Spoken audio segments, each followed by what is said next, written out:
우리는 지금까지 믿는 자들의 지성에 대한 마귀의 공격을 살펴보았는데 그 결과 무미건조한 지성만을 강조하는 주지주의가 나타나고 그것은 때로 지적 교만을 가져온다는 사실을 살펴보았습니다. 또한 균형을 상실한 지성은 성경에 대한 현격한 이해의 부족으로 나타난다는 것을 알았습니다. 이단들에게서 특히 이런 문제가 두드러지게 나타나죠. 이 정도로 믿는 자들의 지성을 어지럽히는 마귀의 관계를 끝내고 다음은 두 번째 주제로 체험의 영역에서 우리들을 공격하는 마귀의 방법을 살펴보겠습니다. 물론 지성과 체험을 명확히 구분한다는 것은 매우 어려운 일입니다. 분명히 지성과 체험은 서로 밀접한 관련이 있습니다. 그리스도인들은 진리를 잘못 이해하기 때문에 자주 체험의 영역에 있어서 어려움에 처하게 됩니다. 이런 모든 것들은 서로 상호 관련되어 있죠. 진리에 대한 지적 이해와 파악에 잘못이 있다면 명확히 체험의 영역에 있어서도 몇 가지의 곤란이 뒤따르게 됩니다. 따라서 목회의 경험을 가진 분이면 사람들을 괴롭히는 시험의 대부분이 그릇된 이해와 그릇된 가르침의 결과라는 것을 자주 발견하게 됩니다. 물론 여기에 하나의 어려움이 있습니다. 곧 지성과 체험을 구분을 짓는 데 있어서 어려움이 있습니다. 그럼에도 우리는 어떤 구분을 지어야 합니다. 그렇지 않으면 혼란한 상태에 빠지기 때문에 그렇습니다. 또 다른 난제는 지성에 대한 공격보다는 체험에 있어서의 마귀의 관계를 알아내는 것이 매우 어렵다는 겁니다. 이 두 가지를 비교해 보면 마귀는 체험이 매우 주관적인 문제이기 때문에 체험의 영역에 있어서 더욱 교활하게 활동합니다. 우리가 교리의 문제나 이단의 문제를 다루고 있을 때는 결국 우리는 우리 자신의 밖의 문제를 다루고 있는 겁니다. 또한 진리를 밝히기 위해 쓰여진 성경과 교리와 신앙 고백이 있습니다. 이 주제는 우리의 밖에 존재하고 객관적인 거죠. 그러나 체험의 영역에 있어서 우리는 매우 주관적이고 그리고 우리의 감정과 마음의 상태에 관련되어 있는 것들을 다루게 됩니다. 따라서 체험을 분석하기란 더욱 어려울 수밖에 없습니다. 우리가 이해 당사자이고 각자의 감정을 가지고 있다는 사실은 전적으로 우리 밖에 존재하는 사건을 다룰 때보다 사태를 파악하는 것을 더욱 어렵게 합니다. 실제로 우리는 방어적이 되기 쉽고 우리 자신들을 정당화시키려고 하는 경향이 있습니다. 따라서 마귀는 그런 우리에게 관계를 펼칠 수 있는 기회를 갖게 되는 것이죠. 우리는 객관적인 진리를 다룰 때만큼 경계심이 강하지 못합니다. 그 결과로 우리 자신에게 일어나는 일이 대체 무엇인지 알아내기란 더욱 어렵습니다. 이것이 우리의 공통적인 경험입니다. 보세요. 다툼이나 논쟁이 일어나면 언제나 그것은 다른 사람 때문이다. 우리가 틀릴 리가 없다. 우리는 항상 옳다. 잘못이 있는 쪽은 언제나 상대편이다. 이렇게 합리화하게 되어 있습니다. 마귀는 관계로 우리의 눈을 멀게 합니다. 사리사욕, 자기 중심, 자기 보호 등이 작동합니다. 그 결과로 우리는 우리 밖에 존재했던 문제에 대하여 가졌던 훌륭한 객관적 판단력을 사용하지 못하게 됩니다. 그리스도인의 삶에 있어서 체험이 차지하는 위치에 대한 문제를 고찰할 때 두 가지의 중요한 문제가 우리 앞에 제기가 됩니다. 그 하나는 얼마간의 그리스도인들은 체험을 매우 중요하게 여기며 체험 이외의 어떤 것도 그들에게는 중요하지 않게 여긴다는 겁니다. 그들은 진리나 말씀의 뜻에는 전혀 관심이 없습니다. 그들은 전에는 무지했으나 이제는 분명히 안다. 이렇게 말할 수만 있다면 다른 것은 중요하지 않다고 말합니다. 즉 자신의 삶에서 큰 변화를 정언할 수 없는 사람은 아무것도 가지지 못한 사람이라고 그들은 생각을 합니다. 이것이 그들이 적용하는 하나의 시험입니다. 그들은 항상 이것에 관해서 이야기합니다. 그리고 그와 같은 사건이 우리에게도 일어날 수 있으며 일어나야 한다고 말합니다. 그들은 무엇이 그 변화를 가져왔는지에 대해서는 관심이 없습니다. 그들에게는 변화를 가져오는 요인은 여러 가지가 있다는 사실에는 관심이 없습니다. 체험만이 중요한 유일한 것이고 다른 어떤 것도 중요하지 않습니다. 이런 극단적인 태도는 여러 가지 형태를 띱니다. 예를 들어 우리는 이것을 욥기 4장에서 살펴볼 수가 있습니다. 대만 사람 엘리바스는 체험만을 중요시하는 대표적인 인물입니다. 욥은 곤궁에 빠졌죠? 피부병을 앓고 고통 속에 있습니다. 그의 아이들은 태풍으로 죽었습니다. 그의 가축들은 스바 사람과 갈대아 사람들에 의해서 강탈당했습니다. 그가 이렇게 고통받고 있을 때 엘리바스라고 하는 그의 친구 하나가 그에게 와서 이렇게 말했습니다. 욥기 4장 12절로 16절입니다. 이제 어떤 일이 내게 은밀히 이르렀고 내 귀가 거기서 조금 들었느니라. 사람들이 깊이 잠들었을 즈음에 그 밤에 본 환상들로 인하여 생각에 잠겼을 때에 두려움과 떨림이 내게 임하여 내 모든 뼈가 흔들렸느니라. 그때 내 얼굴 앞으로 한 영이 지나가므로 내 살의 털이 곤두섰느니라. 그 영이 가만히 서 있을 때 나는 그것의 형체를 분간하지 못하였느니라. 한 형상이 내 눈앞에 있었고 거기에 고요함이 있었으며 내가 한 음성을 들었는데, 다른 말로 표현하면 그는 욥에게 이렇게 말하고 있었던 거죠. 친구, 내 말 좀 들어보게. 나는 이런 체험을 가진 사람이네. 나는 환상을 보았네. 세상에는 항상 자기에게 일어났던 신기하고 특별한 체험들과 환상, 그리고 황홀한 상태 등에 관하여 이야기하는 사람이 많이 있습니다. 체험이 그들의 권위이고 모든 것의 기초가 되고 있습니다. 그들은 항상 이렇게 말합니다. 내 말 좀 들어보세요. 이것이 내게 일어났던 일입니다. 따라서 나는 강한 확신과 권위를 가지고 말합니다. 물론 마귀가 그들이 항상 그것에 관하여 이야기하고 그와 비슷한 체험만을 추구하도록 부추깁니다. 이렇게 마귀에게 공격을 당한 사람들이 많이 있습니다. 마귀는 그들이 체험에 관심이 많다는 것을 알고 있습니다. 마귀는 그들을 부추겨서 언제나 특별하고 예외적인 체험을 쫓도록 유도합니다. 물론 우리는 체험이 그리스도인들에게 있어서 절대적으로 필요하다는 것을 잘 알고 있습니다. 그러나 지금 우리는 모든 일을 체험에 기초를 두고 다른 것에는 관심이 없는 사람들에 대해서 이야기하고 있는 것입니다. 그들 중에 어떤 사람들은 과거의 체험 속에 살고 있습니다. 항상 그들은 그런 체험에 의하여 살고 있으며 항상 그것만을 이야기하고 항상 과거만을 회고합니다. 저는 이런 잘못 때문에 목회를 망쳐버린 한 목회자의 이야기를 들은 적이 있습니다. 이분은 매우 특별하고 놀라운 체험을 하나님으로부터 받았습니다. 의심할 여지 없이 그는 매우 놀랍게 은혜를 받았었습니다. 그러나 모든 부흥 기간이 끝나듯이 그 부흥도 끝났는데도 이 가엾은 체험이 차지하는 위치를 이해하지 못하고 그리고 성령의 힘으로 성경과 복음을 강의하는 그의 직분을 계속하지 않고 여전히 특별한 체험이 계속되기만을 기다리고 있었습니다. 그러나 그 체험은 오지 않았습니다. 부흥기간 동안 이분은 메시지를 준비할 필요가 없었습니다. 신령한 말씀이 그에게 주어졌기 때문이죠. 그리고 거기에는 큰 자유와 힘이 있었습니다. 그러나 그 부흥기가 끝났을 때 이 모든 것도 또한 끝났습니다. 그럼에도 불구하고 그는 여전히 준비를 하지 않고 특별한 은총을 기대했지만 더 이상 그 일이 일어나지 않았습니다. 그래서 그는 낙담하게 되었고 무기력하게 40년의 생애를 황량하고 불행한 상태에서 보냈습니다. 그가 부흥의 기간 동안의 체험에 대해서 이야기할 때는 그는 다른 사람이 되었습니다.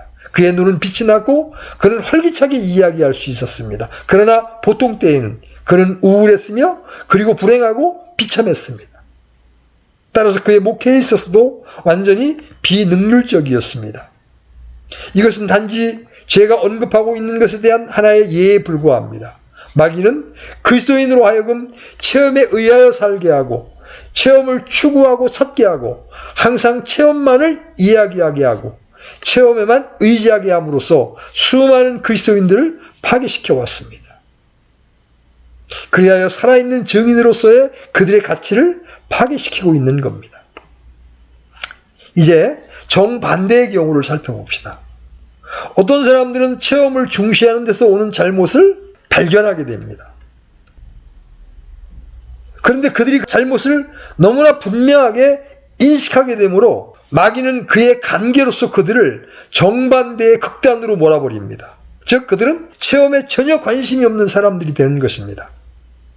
그들에게는 체험을 강조하는 것은 경멸적인 것이 됩니다. 그들은 언제나 체험에 관하여 말하는 신자들을 보면 이렇게 묻습니다. 당신은 과연 진리에 대하여 무엇을 알고 있습니까? 그리고 나서 그들은 진리에 관하여 설명하기 시작합니다. 그들에게는 진리만이 중요하고 다른 어떤 것도 중요하지 않습니다. 거기에 마귀가 찾아드는 것입니다. 진리는 필수적이고 절대적으로 중요합니다. 그러나 진리만이 중요하다고 말하면 그 사람은 체험만이 중요하다고 하는 사람과 같은 잘못을 범하는 것입니다. 이런 식으로 마귀는 그리스도인의 삶에 있어서 체험이 가지는 가치에 대한 문제를 이용하여 말할 수 없는 혼란을 가져오는 것입니다. 진리만을 강조하는 사람들에게 있어서의 문제는 그들이 진리에 관해서는 많이 이야기하지만 진리의 능력에 대해서 별로 느끼지 못한다는 겁니다. 바울 사도는 디모데후서 3장 5절에서 하나님의 성품의 모양은 있으나 그것의 능력은 부인하리니 이렇게 말했습니다. 그들은 진리의 능력은 느끼지 못하고 진리의 능력에 의해 지배받지도 못합니다. 그들은 단지 거기에서 지적인 흥미만을 가지고 있을 뿐입니다. 그들이 자주 이야기하는 진리는 그들의 삶을 변화시키지 못했습니다. 그것은 그들에게 중요하지 않습니다. 이것은 체험을 추구하는 태도와 아주 똑같은 잘못인 겁니다. 혹자는 체험 이해에는 어떤 것도 중요하지 않다. 또 다른 사람은 중요한 단 한 가지는 진리를 파악하는 것인데 당신은 이런 통찰력과 지력을 가지고 있는가? 이렇게 말합니다. 후자의 범주에 속하는 사람들은 객관적으로만 기독교를 보는 것이고 전자에 속한 사람들은 주관적으로만 보려고 하는 사람들입니다. 하나님의 진리는 체험되어야만 하는 거죠. 하나님의 진리는 철학적인 이론이 아닙니다. 그것은 단순한 윤리적인 가르침도 아닙니다. 기독교의 전적인 목표와 목적은 우리로 하여금 하나님을 알게 하는 것입니다. 하나님은 철학상의 X와 같은 미지수가 아닙니다. 그분은 추상적인 것이 아니고 철학상의 가설이 아닙니다. 하나님은 실제하십니다. 하나님은 인격적인 분이십니다. 따라서 우리는 그분을 알 수 있습니다. 가장 나중까지 살았던 사도 요한은 늙어서 편지하기를 처음부터 계셨던 그것, 즉 생명의 말씀에 관하여는 그것을 우리가 들었고 우리 눈으로 보았으며 자세히 살펴보았고 우리 손으로 만졌노라 이렇게 썼습니다. 그는 사실상 이렇게 말했던 것이죠. 이것은 철학이 아닙니다. 이것은 신비주의가 아닙니다. 이것은 구체적인 것이며 살아있는 인격, 육신으로 오신 하나님이십니다. 우리는 그분을 보았으며 우리 손으로 생명의 말씀을 만져 보았습니다. 요한은 계속해서 말하죠. 그 생명이 나타나심에 우리가 그것을 보았고 또 아버지와 함께 계시다가 우리에게 나타나신 그 영원한 생명을 증언하며 너희에게 보이노라. 그는 생각만 해도 감동케 하는 매우 놀라운 신학적 본체이기 때문에 그것을 그들에게 전했던 겁니다. 우리가 보고 들은 그것을 너희에게 밝히 드러내면 너희 또한 우리와 교제하게 하리 함이니 여기 교제라는 표현이 나옵니다. 참으로 우리의 교제는 아버지와 함께하는 것이며 그분의 아들 예수 그리스도와 함께하는 것이니라. 요한복음에서 또 이렇게 쓰죠. 영생은 이것이니 곧 그들이 유일하신 참 하나님인 아버지와 아버지께서 보내신 자 예수 그리스도를 아는 것이니다. 이것은 그분에 관하여 안다는 것만을 의미하지 않습니다. 그것은 체험으로 아는 것이고 교제를 갖는 것입니다. 되풀이하건대 마귀는 이런 가장 중심이 되는 점에서 큰 혼란을 일으킵니다. 그리스도인의 위치의 본질은 하나님을 체험하는 것입니다.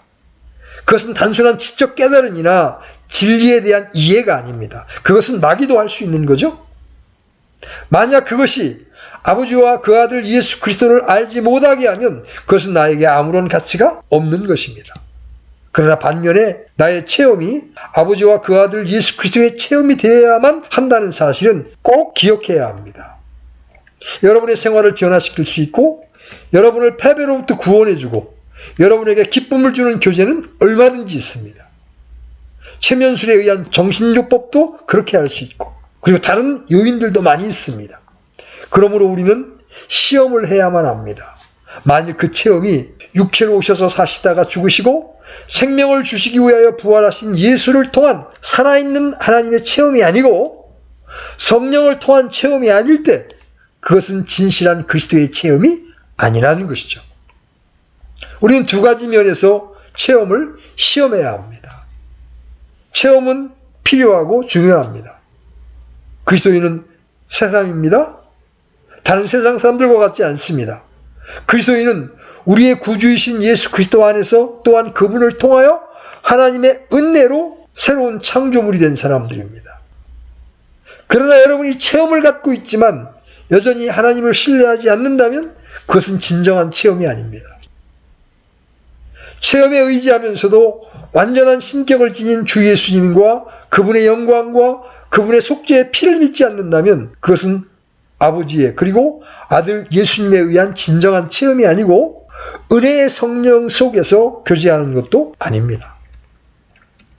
이제 우리는 감정의 문제를 살펴보려고 합니다. 왜냐하면 감정과 체험은 밀접하게 관련이 있기 때문에 그렇습니다. 감정은 체험의 일부분이지만 체험과 동일하지는 않습니다. 체험은 감정보다 큰 것입니다. 감정은 체험의 한 면이죠. 따라서 마귀는 여기에서도 끊임없는 혼란을 일으킵니다. 즉 감정의 중요성을 너무 강조하거나 그렇지 않으면 그것을 부정하고 경멸하는 현상이 나타납니다. 어떤 사람들은 그들의 감정에 의해서 살며 감정의 요소를 지나치게 중요시합니다. 감정 이외의 어떤 것도 그들의 흥미를 불러일으키지 못합니다. 그것이 그들이 집회의 성과를 판단할 때 하나의 기준이 되기도 합니다. 만약 집회에 모인 사람들이 울지 않으면 아무 일도 일어나지 않았던 것입니다. 집회는 전혀 가치 없었던 것으로 간주가 됩니다. 물론 이 감정의 문제는 여러 가지 형태를 띨 수가 있습니다. 그것은 항상 우는 것만이 아니지만 때로는 광신적인 현상을 띨 수 있습니다. 만약 그들이 자존심을 잃을 정도로 흥분되지 않으면 그들은 아무 일도 일어나지 않았던 것으로 느끼게 됩니다.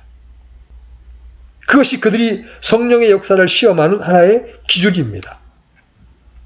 어떤 사람들이 감정주의와 감상주의에 의해서 삽니다. 그들은 이런 종류의 감정의 흥분 이외에는 중요한 것이 없다고 믿기 때문에 따라서 그들은 감정을 격앙시키는 모든 것을 하려고 하고 일부러 감정의 흥분을 만들기도 합니다. 사람들이 박수를 치며 소리를 지르고 노래를 부르며 합창 따위를 되풀이하는 예배들이 많이 있습니다. 이것들은 일부러 흥분을 일으키기 위해 행해지는 겁니다. 그리고 그들이 점점 흥분하면 할수록 그들이 점점 감정적이 될수록 성령의 축복이 놀랍다고 그들은 생각합니다. 그것은 단순한 감정주의입니다. 한편 그때의 마귀가 나타나서 그러한 감정주의를 우리에게 우스운 현상으로 보이게 합니다. 그래서 우리는 또 다른 극단으로 빠져서 이러한 종류의 감정의 발로를 약함과 매우 그릇된 것으로 생각하는 태도를 갖게 됩니다. 어떤 사람은 감정주의를 매우 두려워해서 감정을 그들의 삶으로부터 완전히 몰아내려고 합니다. 그들의 태도는 사람이 믿는 것 외에는 어떤 것도 중요하지 않다는 겁니다. 그들은 아무것도 느끼지 않습니다. 그들은 느끼기를 원하지도 않습니다. 심지어 그들 중에 몇은 감정에는 전혀 주의를 필요가 없다고 주장합니다. 1900년에 산데만이라고 불리는 사람이 독특한 교리를 가리키기 시작했고 꽤 많은 추종자들을 얻었습니다. 그의 가르침은 감정은 전혀 중요하지 않다는 것이었습니다. 많은 그리스도인들이 마음속으로 감정과 체험을 추구하고 있기 때문에 불행하고 비참하게 된다는 것이었습니다. 그는 감정과 체험을 추구하는 것은 틀렸다고 말했습니다. 그는 로마서 10장 8절로 10절로부터 그런 결론을 이끌어냈습니다. 그러나 그것이 무엇을 말하느냐? 말씀이 내게 가까이 있어 내 입에 있으며 내 마음에 있느니라 하나니 곧 우리가 선포하는 믿음의 말씀이라. 내가 만일 내 입으로 주 예수님을 시인하고 하나님께서 그분을 죽은 자들로부터 살리신 것을 내 마음속으로 믿으면 구원을 받으리니 사람이 마음으로 믿어 의에 이르고 입으로 시인하여 구원에 이르느니라. 이 구절로부터 그는 사람이 무엇을 느끼든 느끼지 못하든 중요하지 않다는 가르침을 끌어냈습니다. 그가 말하는 단 하나의 문제는 우리의 입으로 주 예수를 시인했느냐 안 했느냐인 거예요. 만약 시인했다면 모든 일은 족하다는 거예요. 이런 가르침은 산내만주의라고 알려졌습니다. 저는 이러한 가르침이 현재도 널리 퍼져 있다고 생각을 합니다. 이런 가르침은 내 감정에 대해서 걱정하지 말라. 내가 믿느냐? 만약 그렇다면 모든 것은 해결될 것이다라고 말하는 거예요. 그 결과 진리의 능력을 전혀 느끼지 못하는 그리스도인들이 많이 있다고 생각됩니다. 그들은 믿음으로 받아들여라는 말을 들어왔습니다. 그래서 그들이 생각한 대로 그렇게 했습니다. 그들은 하나의 명제에 동의했습니다. 그러나 그들은 아무것도 느끼지 못했습니다. 그들은 죄악에 대한 괴로움도 모르고 마음속의 타락에 대해서도 애통해야 할 줄도 모릅니다. 그들은 주의 영광과 그분의 놀라운 진리를 깨달음으로써 감동한다는 것이 무엇인지도 모릅니다. 그들은 감정에 대해서는 걱정하지 말라고 들어왔습니다. 그들은 진리에 의하여 감동을 받아본 적도 없습니다. 그들은 심지어 진리를 향유한다는 것이 무엇인지도 모릅니다. 그들은 단지 그것을 믿을 뿐이고 그에 따라 그리스도인이 되었다고 생각하는 것이며 그런 식으로 행동해야 한다고 믿고 있습니다. 그들은 많은 계명을 그들의 삶에 강요하며 그저 그것이 전부입니다. 이렇게 마귀의 관계가 나타나는 것입니다.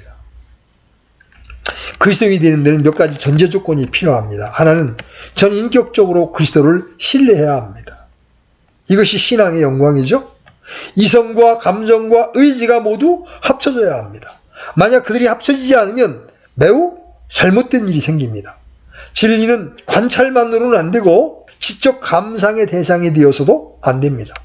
우리가 진리를 진실로 볼 수 있다면 우리는 무엇인가 느껴야 합니다. 그러므로 이성이 감성과 필연적으로 합쳐져야 하는 거죠. 마찬가지로 믿음은 실행과 행위로 옮겨져야 합니다. 사도 요한은 그의 첫 번째 서신에서 우리가 이것들을 너희에게 쓰면 너희의 기쁨이 충만하게 하려 함이라고 썼습니다. 기쁨의 체험이 있는 겁니다. 사도 바울은 빌립보서 4장 4절에서 항상 주를 기뻐하라 내가 다시 말하노니 기뻐하라고 말했습니다. 복음의 진리를 깨달으면서도 아무것도 느끼지 못한다는 것은 불가능합니다. 하나님께서 창세전에 이런 구원의 계획을 세우시고 그분의 아들 예수께서 때가 되어 이 땅에 오시고 자기를 낮추시고 자신에게 영광의 표시를 스스로 제했다는 이 놀라운 메시지가 우리를 감동시키지 못한다는 것은 불가능합니다. 여러분은 나는 하나님의 아들 그리스도가 성육신하신 것을 믿는다라고 말합니다만 어떻게 그렇게 말할 수가 있습니까? 주님의 공생의 기간의 삶을 보십시오. 그분의 비할 수 없는 고귀한 가르침에 귀를 기울여 보십시오. 골고다의 언덕을 비틀거리며 올라가는 그분을 생각해 보십시오. 십자가 위에 못 박힌 그분을 생각해 보십시오. 여러분은 오 주님 나는 십자가를 믿습니다. 나는 대속의 교리를 믿습니다라고 말할 수 있습니다. 만약 여러분이 너무나 냉정하게 그렇게 말한다면 여러분은 그것을 알지도 못하였고 지금도 그것을 알지 못하는 것입니다. 영광의 주님이 못 박혀 죽으신 그 놀라운 십자가를 생각할 때 나의 이 세상의 부는 헛된 것이어라. 나의 교만을 모두 버리네. 그 놀랍고 고귀한 사랑이 나의 마음과 나의 삶과 나의 모든 것을 원하시네. 이런 축복받은 진리를 진실로 믿는 자는 아이삭 와츠가 이 찬송을 적을 때 느꼈던 것처럼 느껴야 하는 겁니다. 바울의 진술을 보십시오. 소망이 우리를 부끄럽게 하지 아니함은 우리에게 주신 성령님에 의하여 하나님의 사랑이 우리 마음에 넓게 부어졌기 때문이니 믿을 때 주어진 성령님에 의하여 하나님의 사랑이 마음에 넓게 부어진다는 것입니다. 성경에는 매우 깊은 감정에 대한 한결같은 증거가 있습니다. 시편 9편 2절입니다. 오 지극히 높으신 이여 내가 주를 기뻐하고 즐거워하며 노래로 주의 이름을 찬양하리다. 그리고 이사야서 40장, 53장, 61장의 놀라운 구절들을 읽어보십시오. 그러면 여러분 똑같은 감정을 느끼실 겁니다. 신약 성경에서도 여러분 똑같은 감정을 읽을 수가 있죠? 베드로는 베드로전서 1장 8절에서 이렇게 고백합니다.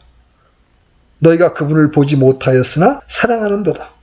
지금도 너희가 그분을 보지 못하나 믿으며 이루 말할 수 없고 영광이 가득한 기쁨으로 기뻐하나니. 여기 영광으로 가득한 기쁨, 이것이 신앙에서 느끼는 감정입니다. 사도 바울은 큰 지적 능력을 가지고 있었지만 그는 자주 넋을 잃고 문법과 문체의 규칙을 잘 지키지도 못했습니다.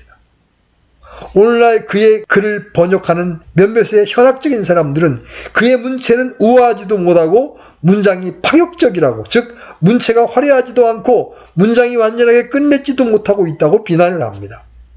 이러한 사실은 사도가 진리에 의하여 감동하고 감격했다는 것을 설명해 줍니다. 정말로 우리는 그가 그리스도인에게 신앙에 대해 이야기할 때 많은 눈물을 흘렸다는 것을 알고 있습니다. 그러나 이것은 성경에 한정된 것만은 아니죠. 찬송가를 보십시오. 무엇이 이들로 하여금 찬송을 하게 했을까요? 누가 그들을 그렇게 인도했을까요? 오직 하나의 대답만이 있습니다. 그들은 진리에 의해 감동을 받았고 진리를 느꼈으며 진리에 압도당했습니다. 여러 세기를 통하여 많은 하나님의 성도들의 체험 속에서는 무엇인가가 끊임없이 나타납니다. 그러나 혹자는 이렇게 말할지 모릅니다. 나는 당신이 말하고 있는 것이 중요하다는 것을 알고 있습니다. 하지만 반면에 나는 감정주의가 두렵습니다. 그들은 감정의 과도한 노출을 보고 감정을 피하는 겁니다. 그러면서도 그들은 냉정과 무기력함이 그릇된 것이라는 것도 알고 있습니다. 이것들 사이의 차이점은 어떻게 구별할 수 있을까요? 감정주의와 진실한 감정의 차이점은 무엇일까요? 진실한 감정과 그릇된 감정 사이의 차이점을 우리가 한번 몇 가지 짚어봅시다. 첫째로 감정주의는 조작되는 것입니다. 어떤 형태로 그것은 인공적으로 표출된 겁니다. 감정주의의 두 번째 특징은 진리의 확신이 항상 부족하다는 겁니다. 그것은 감정에 대한 직접적인 공격이고 진리를 무시한다는 겁니다. 감정주의자들은 그들이 감정을 얻기만 하면 그 감정의 원인에 대해서는 관심이 없습니다. 박수와 춤 그리고 흥분을 불러일으키고 자아를 잃게 할 수 있는 것이면 무엇이든지 사용하기도 합니다. 리드미컬한 몸의 율동이 사용되기도 합니다. 그것은 진리의 확신을 중요하게 여기지 않는 것입니다. 감정주의의 세 번째 특징은 흥분과 소란과 감정의 과다 노출이 나타난다는 겁니다. 감정주의는 항상 이러한 소란과 감정의 과다라는 특징을 가지고 있습니다. 감정주의에 대해서 또 하나의 중요한 사실은 그것이 우리를 지치게 한다는 겁니다. 그것은 우리를 피곤하게 하고 우리로부터 힘을 빼앗아가 버립니다. 그것은 술과 같아서 우리에게 힘을 주는 것 같이 보이나 사실은 우리의 힘을 짜내버리는 것이며 따라서 우리를 매우 피곤하게 하며 지치게 합니다. 마지막으로 감정주의는 좋은 의미에 있어서 삶과 생활에 영향을 주지 못합니다. 분명히 그것은 그럴 수밖에 없습니다. 왜냐하면 감정주의는 진리에 의거하고 있지 않으니까요. 사람들은 놀라운 체험과 굉장한 감정을 가질 수도 있지만 그들의 삶은 매우 다른 양상을 띠기도 합니다. 이 감정주의보다 조금 고상해 보이는 감상주의도 한번 생각해 봅시다. 감상주의는 좀 더 미묘한 겁니다. 감상주의자들은 언제나 감정주의자들을 비난합니다만 저는 공손한 감정주의에 지나지 않는다고 봅니다. 그것이 유일한 차이입니다. 말하자면 누더기 옷을 입은 감정주의나 나들이 옷을 입은 감정주의라고 할까요? 감상주의는 매우 공손합니다. 감상주의는 감정의 소동이 아닙니다. 그러하기에 너무나 공손합니다. 하지만 진실로 감동을 시키는 것이 아니고 다만 변죽을 울릴 뿐입니다. 감상주의는 진리 그 자체보다도 진리의 표출에 정신을 쏟은 결과입니다. 예를 들면 어떤 사람이 설교하면서 매우 감동스러운 이야기를 했을 때 여러분이 무엇인가를 느꼈다면 여러분을 그렇게 느끼게 한 것은 진리가 아니라 이야기였습니다. 그것이 전형적인 감상주의입니다.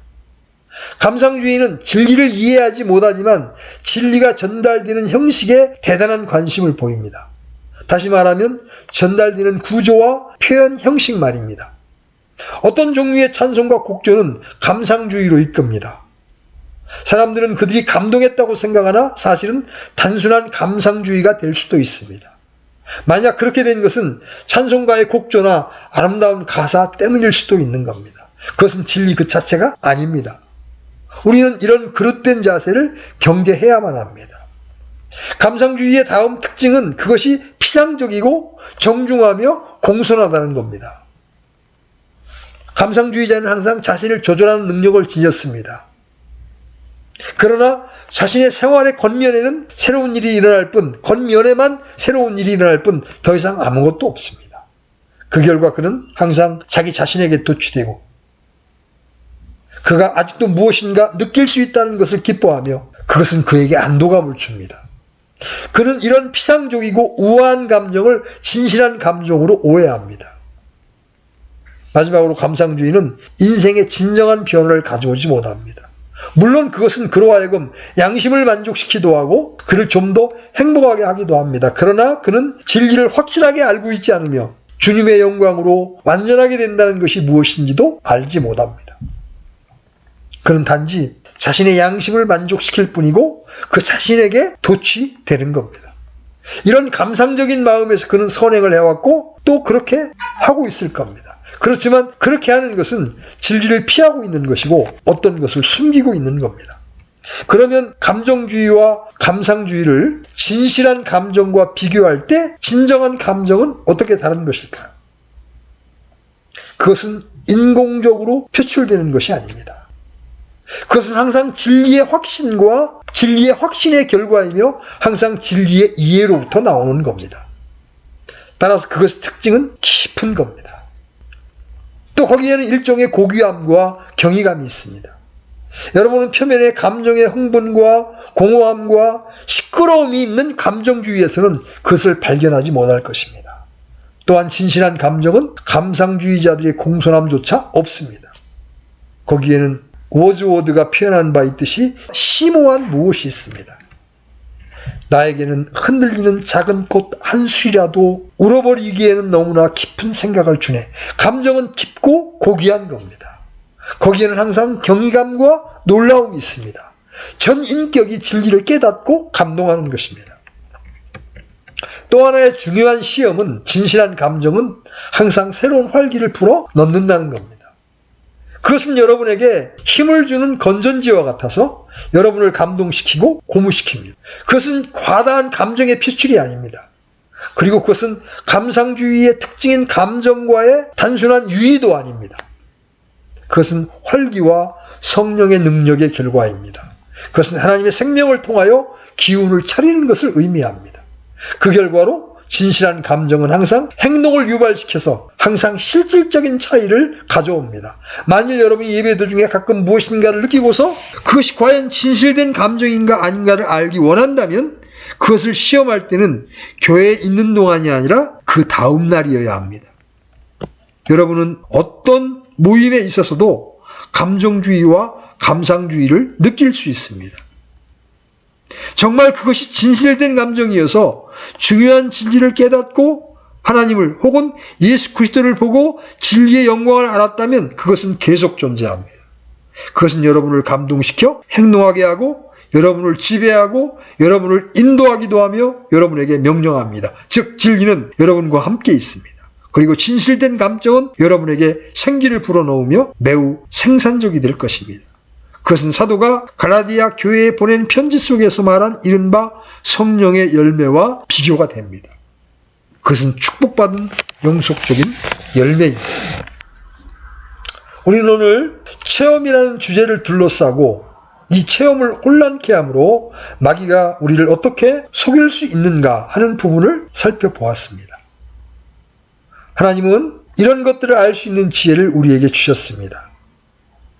따라서 우리는 우리 그리스도인으로서의 우리의 삶을 망치고 또 다른 이들 앞에서 증거하는 것을 방해하는 마귀의 관계를 알아차릴 수 있습니다.